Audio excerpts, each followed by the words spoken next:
Recording studio Nangloi Delhi.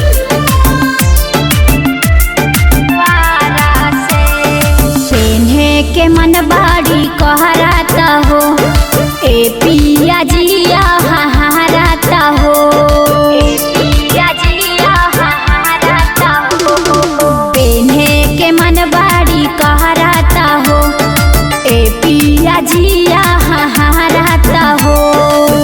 मुखे मारूम colour औरी बॉर्डर सितारा से ले ले आइहा साड़िया सवरिया होवारा से। मुखे मारूम कलर औरी बॉर्डर सितारा से ले ले आइहा साड़िया सवरिया होवारा से।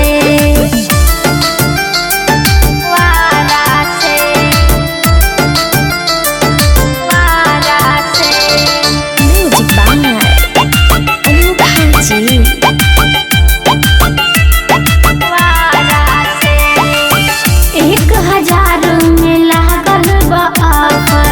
अभी के डिजाइन में बड़ुए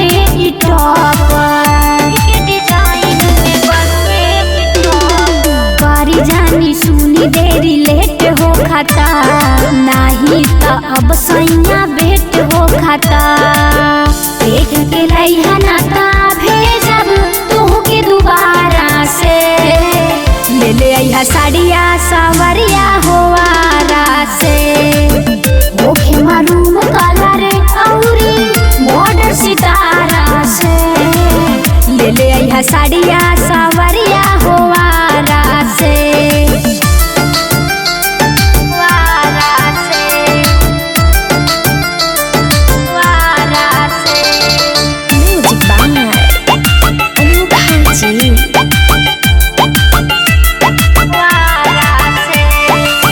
सेट ब्लाउज होखे नु साया निम्पा खातिर लागी तोहके माया, निम्पा खातिर लागी तोहके माया। देखी जाई जाए जेठानी नु हो हमरे कॉपी कर देवरानी नु हो। पिया भुलैया जानी कहा तनी कनिया दोबारा से ले ले आइहा साड़िया सवरिया होवारा से। मुखे मारूम कलर औरी बॉर्डर सितारा से ले ले आइहा साड़िया सवरिया